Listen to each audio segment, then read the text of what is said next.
நன்மையா எஜுகேஷன் சார்பாக அனைவருக்கும் வணக்கம். இன்று 11/10/2020 அன்று நடப்பு நிகழ்வுகள் தி இந்து தமிழ் நாளிதழ் மற்றும் தினமணி நாளிதழ் ஆகியவற்றிலிருந்து எடுக்கப்பட்ட செய்தி குறிப்புகளை நம்ம டிஎன்பிசி எக்ஸாம் பாயிண்ட் ஆஃப் வியூவில் பார்க்க போகிறோம்.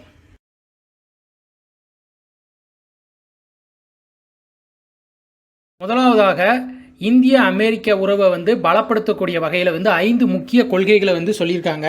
யார் அப்படின்னு பார்த்தீங்கன்னா இந்திய தூதர், அமெரிக்காவுக்கான இந்திய தூதர் தரண்ஜித் சிங்.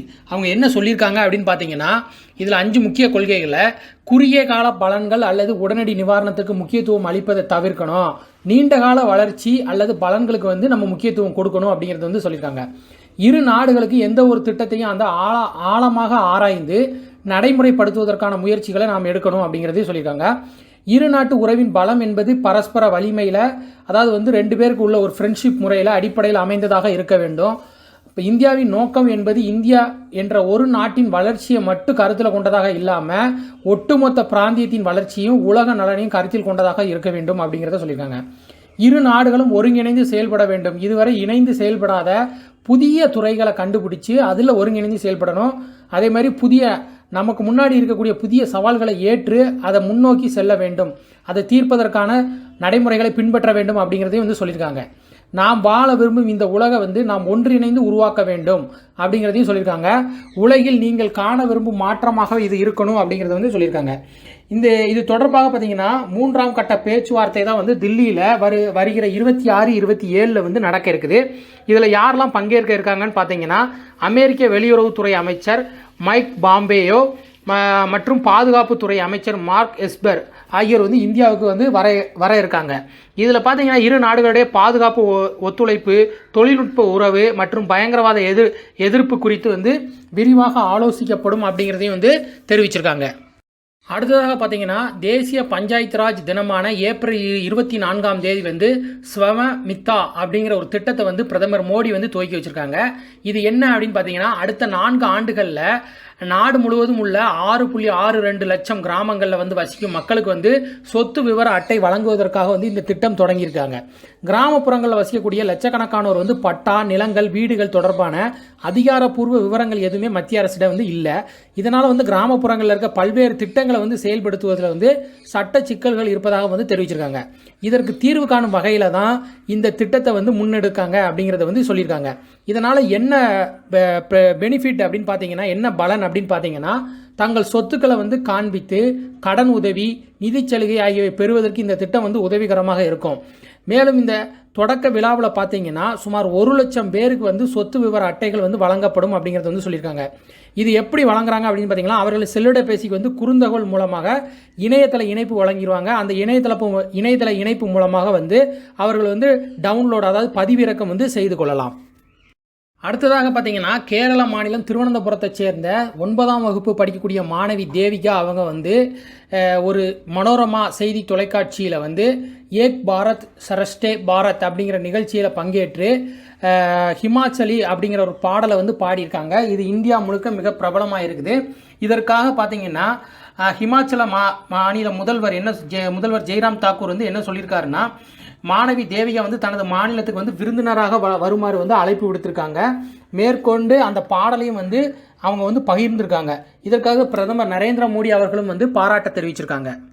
அடுத்தது பார்த்தீங்கன்னா, திருப்பதி தலைமை நிர்வாக அதிகாரி பொறுப்பேற்றிருக்காங்க. யாராக பொறுப்பேற்றிருக்காங்க அப்படின்னு பார்த்தீங்கன்னா, KS ஜவஹர் ரெட்டி IAS அவர்கள் தான். இவங்க நேற்று, அதாவது 10/10/2020 அன்று பொறுப்பேற்றிருக்காங்க. இவங்க இதுக்கு முன்னாடி என்ன பதவியில் இருந்தாங்க அப்படின்னு பார்த்தீங்கன்னா, ஆந்திர மாநில சுகாதாரம் மற்றும் மருத்துவத்துறையில் முதன்மை செயலாளராக பதவி வகிச்சிருக்காங்க. அடுத்ததாக ஆதித்யா பாச் பாண்டே அப்படிங்கிற 14 வயது சிறுவன் ஒரு கிருமி நாசினி பெட்டியை உருவாக்கி அதற்கு காப்புரிமையும் பெற்றிருக்காங்க. இதில் என்னென்னா, புற ஊதா கதிர்களை செயல்படுத்தி அது மூலமாக கைகளில் பரவக்கூடிய கொரோனா வைரஸை தடுக்கக்கூடிய பெட்டியாக இவர் இதை வடிவமைச்சிருக்காரு. இந்த கதிரியக்கமானது பார்த்தீங்கன்னா, காற்று, தண்ணீர் மற்றும் தரைகளில் படியும் கிருமிகளை முற்றிலுமாக அழித்து விடும் அப்படிங்கிறத சொல்லியிருக்காங்க.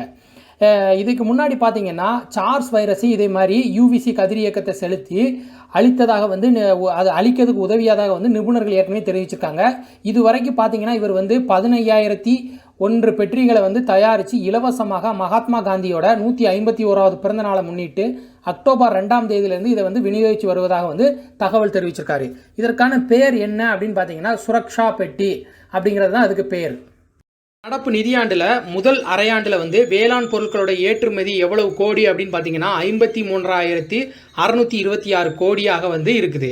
இது கடந்த ஆண்டோட ஒப்பிடும்போது பார்த்தீங்கன்னா எவ்வளவு சதவீதம் அதிகரிச்சிருக்கு அப்படின்னு பார்த்தீங்கன்னா 43.4% வந்து அதிகரிச்சிருக்குது. இதில் இந்த வேளாண் பொருட்கள் ஏற்றுமதியில் நம்ம எந்த பொருள்லாம் ஏற்றுமதி பண்ணியிருக்கோம் அப்படின்னு பார்த்தீங்கன்னா நிலக்கடலை வந்து 35%, சுத்திகரிப்பு சர்க்கரை 104%, கோதுமை வந்து 206%, பாஸ்மதி அரிசி வந்து 13%, பாஸ்மதி அரிசி சாரா வகைகள் பார்த்தீங்கன்னா 105% அப்படிங்கிற ஒரு இலக்கை வந்து நாம் வந்து எட்டியிருக்கோம் அப்படிங்கிறது வந்து மத்திய வேளாண் துறை அமைச்சகம் வந்து தெரிவிச்சிருக்காங்க. இது வந்து ஒரு சிறப்பான நேர்மறை வளர்ச்சியை வந்து காட்டுவதாகவும் வந்து அவங்க வந்து தெரிவிச்சிருக்காங்க. இதுக்கு கடந்த ஆண்டு நம்முடைய பேலன்ஸ் ஆஃப் ட்ரேடு, அதாவது வந்து பார்த்திங்கன்னா ஏற்றுமதி இறக்குமதி ரெண்டுக்கும் இடையே இருக்க வித்தியாசம் எந்த அளவுக்கு அதிகரிச்சிருக்கு அப்படின்னு பார்த்தீங்கன்னா ரூபாய் 9,002 கோடி அப்படிங்கிற அளவில் அதிகரிச்சிருக்கதாக வந்து சொல்லியிருக்காங்க. முன்னாள் சோவியத் யூனியன் நாடுகளான ஆர்மீனியா, அஜர்பைஜான் இடையே கடந்த 27ஆம் தேதி வந்து போர் ஏற்பட்டிருக்குது. அது எந்த பகுதியில் அப்படின்னு பார்த்தீங்கன்னா நகர்னோ கராபாக் அந்த பிராந்தியம் தான். இந்த நகர்னா கராபாக் அந்த பிராந்தியத்தில் பார்த்தீங்கன்னா ஆர்மீனிய பழங்குடியினர் வந்து அதிகமாக இருக்காங்க. ஆனால் அந்த இடம் வந்து அஜர்பைஜானோட ஒரு அங்கம் அப்படிங்கிறத வந்து 1994ஆம் ஆண்டு போருக்கு பிறகு வந்து அறிவித்தாங்க. ஆனால் தற்போது யாரோட கட்டுப்பாட்டில் இருக்குது அப்படின்னு பார்த்தீங்கன்னா ஆர்மீனியா ஆதரவு பெற்ற பிரிவினைவாதிகளோட கட்டுப்பாட்டில் தான் வந்து அந்த பகுதி வந்து இருக்குது. இப்போ இதற்கான போர் ஒப்பந்தத்தை வந்து இரண்டு நாடுகளும் வந்து ரஷ்யா தலைநகர் மாஸ்கோவில் வந்து பேச்சுவார்த்தை நடத்தி வந்து நடைபெற்று வந்து முடிச்சிருக்காங்க. இதில் வந்து ரஷ்யா வந்து இரு நாடுகள் இடையே பார்த்திங்கன்னா ஆர்மீனியா இடையே பாதுகாப்பு நல்லுறவு வந்து ஒப்பந்தத்தை வந்து மேற்கொண்டிருக்கு. அஜர்பைஜானோட உறவை வந்து தற்போது வந்து பலப்படுத்தி வருது. இந்த போர் நிறுத்த ஒப்பந்தம் வந்து நடைமுறைப்படுத்தப்பட்டால் ரஷ்யாவுக்கு வந்து ராஜ்ய ரீதியான வெற்றியாக வந்து இது வந்து பார்க்கப்படுகிறது. அடுத்ததாக பார்த்தீங்கன்னா பிரெஞ்சு ஓப்பன் டென்னிஸ் போட்டியில் மகளிர் ஒற்றையர் பிரிவில் போலந்தின் இளம் வீராங்கனை இகா ஸ்வியாடெக் அப்படிங்கிறவங்க வந்து சாம்பியனாக இருக்காங்க. இந்த பிரெஞ்சு ஓப்பன் கிராண்ட்ஸ்லாம் பட்டத்தை இவங்க வென்றது மூலமாக வந்து சில சாதனைகளை வந்து படைச்சிருக்காங்க. அது என்ன அப்படின்னு பார்த்தீங்கன்னா கிராண்ட்ஸ்லாம் போட்டியில் ஒற்றையர் பிரிவில் பட்டம் வெல்லும் முதல் போலந்து போட்டியாளர் அப்படிங்கிற பெருமையை இவங்க பெறுறாங்க. அதே மாதிரி பார்த்தீங்கன்னா 2007ஆம் ஆண்டுக்கு பிறகு பிரெஞ்சு ஓப்பனில் வந்து விளையாடக்கூடிய சீசனில் வந்து ஒரு செட்டை கூட இழக்காமல், அதாவது லாஸ் பண்ணாமல் வென்ற முதல் வீராங்கனை அப்படிங்கிற பெருமையை வந்து இவங்க வந்து பெற்றிருக்காங்க. இதுக்கு முன்னாடி யார் 2007 பெற்றிருக்காங்க அப்படின்னு பார்த்தீங்கன்னா பெல்ஜியம் வீராங்கனை ஸ்டெனின் ஹெனின். இதே மாதிரி பார்த்தீங்கன்னா 1997க்கு பிறகு பிரெஞ்சு மகளிர் பிரிவில் வந்து பட்டம் வென்ற முதல் 11 வயது வீராங்கனை அப்படிங்கிற பெருமையை வந்து இவங்க வந்து பெற்றிருக்காங்க. இதுக்கு முன்னாடி யார் பெற்றிருக்காங்க அப்படின்னு பார்த்தீங்கன்னா குரேஷியாவின் இவோ மஜிலி அப்படிங்கிறவங்க தான் வந்து 1997 இதே மாதிரி ஒரு பட்டத்தை வந்து வெற்றிருக்காங்க அப்படிங்கிறத வந்து சொல்லியிருக்காங்க.